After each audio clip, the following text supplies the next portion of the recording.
한국이 미디어 강국으로 자리 잡으면서 외국인들에게 가장 많이 알려진 한국의 문화는 다름이 아니라 바로 한식입니다. 한국 음식의 다채로운 색깔과 정돈되어 있는 반찬들, 그리고 이러한 반찬들이 한국은 문화적으로 웬만한 식당은 모두 반찬들이 리필되기 때문에 한국인들의 정에 대한 부분도 한식을 처음 경험한 외국인들 사이에서는 화제가 되고 있는데요.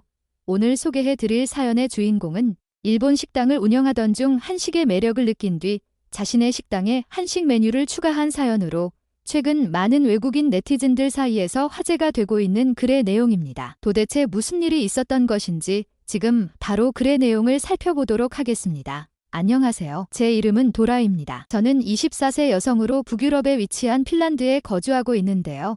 다름이 아니라 제가 한국에 방문한 뒤 저희 가족이 함께 운영하는 식당에서 선보인 한국 음식이 이곳 핀란드에서 놀라울 정도로 반응이 뜨거워 장사가 어려웠던 저희 가게에 손님이 엄청나게 늘어났다는 이야기를 이곳 사람들과 공유하며 혹시 저희처럼 비슷한 경험을 해보신 분들이 계신지 물어보고자 이렇게 이곳에 글을 쓰게 되었는데요. 제 어머니는 올해 나이가 47세로 대학을 다니며 아버지를 만나 저를 낳으셨고 두 분은 함께 일본 여행을 신혼여행으로 갔다가 일본의 초밥집에서 먹었던 음식들이 너무나도 맛있고 그때 당시에는 핀란드에 많은 일본 식당들이 없었기에 지난 17년간 일본 음식점을 운영하시며 자리 잡으셨습니다. 저 또한 어렸을 때부터 학교에 다녀오면 부모님을 도와 식당을 운영했고 두 분 다 아직 젊으시지만 핀란드 문화적으로 가족이 이어오는 사업을 고스란히 하는 편이다 보니 이 식당의 미래의 사장이 될 수준이 되어야 했습니다. 하지만 최근 저희 식당의 매출은 너무나도 급격하게 떨어지기 시작했고 신선하게 사온 연어와 참치를 몇 번이나 버려야 했을 정도로 장사가 잘 안 되었는데요. 이유를 살펴보니 경제가 어려워진 만큼 대부분의 사람들이 저렴한 것을 찾기 시작했고 저희 가게 맞은편으로 중국인들이 초밥 무한 뷔페집을 열어 말 그대로 물량전으로 가게를 운영하고 있어서 나름 핀란드 관광명소 시내에 있는 저희 식당은 여행객은 물론이고 기존에 자주 저희 식당을 찾던 단골들마저도 중국인들이 운영하는 식당으로 넘어갔습니다. 가게 주인 자체가 저희 아버지였고 지난 기간 동안 큰 무리 없이 외동딸인 저를 키우시면서 나름 부모님은 모아둔 자금이 있었기에 이번 기회에 조금 쉬자고 아버지는 말씀을 해주셨는데요. 저는 이런 아버지의 말씀이 은퇴하고 싶으시다는 이야기로 들렸고 코로나 때도 버틴 저희 식당을 문 닫게 하고 싶지 않아 매일 같이 요식업에 대한 책을 읽기 시작했습니다.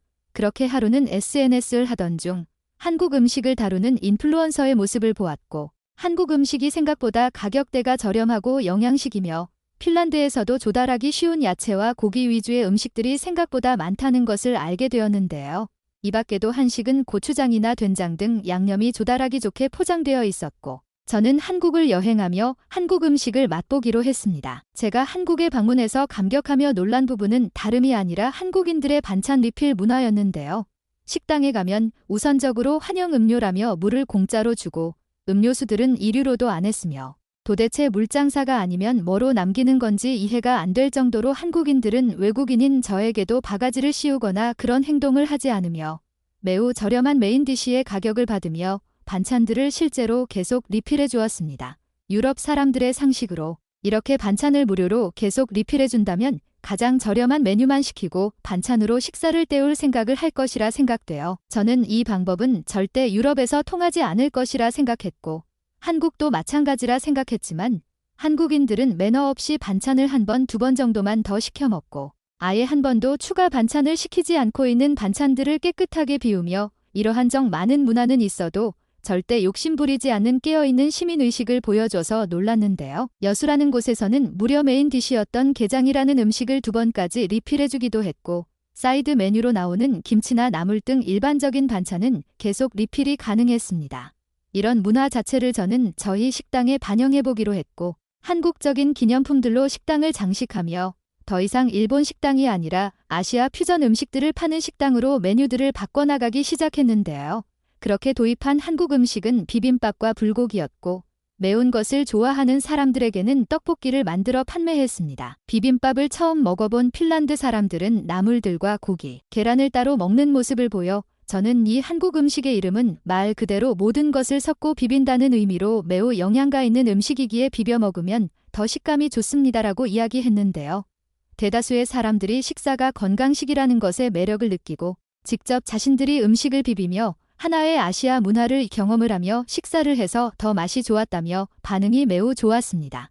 그렇게 차근차근 저희 식당에는 손님들이 늘기 시작했고 이제는 새벽부터 아버지가 식당용 트럭을 가지고 신선한 야채와 고기들을 매일매일 장보러 가고 있는데요. 더 이상 일본 음식은 가격 대비 메리트가 없어졌고 경쟁자도 많아져 메뉴를 만들지 않게 되었고 이곳 핀란드는 벌써 23도가 넘는 날씨이기에 초밥에 들어갈 생선 관리도 할 필요가 없었기에 버리는 음식 없이 성공적인 한국 음식을 판매하게 되었습니다. 혹시 저처럼 한국 음식에 대한 매력을 느끼게 된 사람들이 주변에 있다면 공유해 주시면 감사하겠습니다. 한국 음식을 소개하며 뜨거운 반응으로 부모님의 식당을 다시 살린 도라 씨의 사연.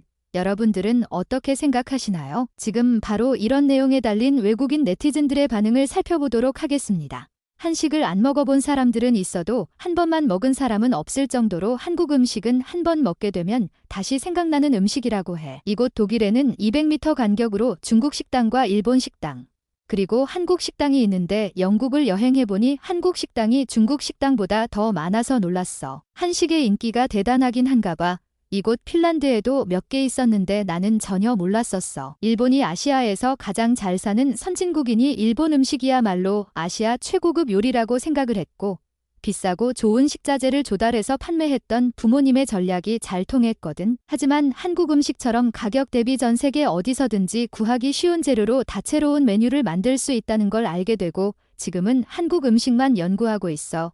나는 프랑스 사람인데 한국 음식은 식사뿐만이 아니라 프랑스 못지않게 디저트가 유명해. 식혜라는 쌀로 만든 음료는 한 끼를 때울 수 있을 만큼 든든하고 약과라는 꽃처럼 생긴 한국의 디저트는 햄버거를 따라한 듯한 프랑스의 마카롱보다 더 스토리가 담겨져 있지. 한국은 자신들의 전통 음식에 대한 자부심도 대단하고 실제로 역사가 깊어서 나도 한국을 여행했을 때 정말 맛있게 먹었던 기억이 있어. 하지만 한국인들이 정말 대단한 것은 벤치마킹을 정말 잘한다는 거야. 이곳 이탈리아에서 나온 티라미수 디저트를 한국에서 먹어보면 이탈리아 전통 티라미수 맛을 잊어버릴 정도로 맛있어. 나도 이탈리아에서 한국으로 교환학생을 떠나 아직도 학업을 진행하고 있는 상황인데 한국식 피자가 처음에는 문화적인 충격으로 다가왔지만 이제는 한국 피자의 진한 맛에 상대적으로 가벼운 이탈리아 피자가 떠오르지 않을 정도로 맛있어. 핀란드는 아무래도 한국 식당이 많지 않아서 경쟁적인 부분에서 우위를 가져갔을 것 같아. 이곳 미국은 한식이 정말 많고 한인타운도 있어서 작은 한국과도 같은 마을이나 집들이 많이 보여. 대다수의 미국인들도 한국 음식을 좋아하지만 나는 매운 걸 잘 못 먹어서 비빔밥보다는 불고기를 즐겨 먹는 편이야. 불고기랑 비빔밥을 택한 선택은 정말 최고의 선택이었던 것 같아. 내가 경험한 가장 맛있는 한국 음식을 택한 것이었고 핀란드에서 가장 신선한 재료를 조달할 수 있을 것이라 판단한 한식 메뉴였거든.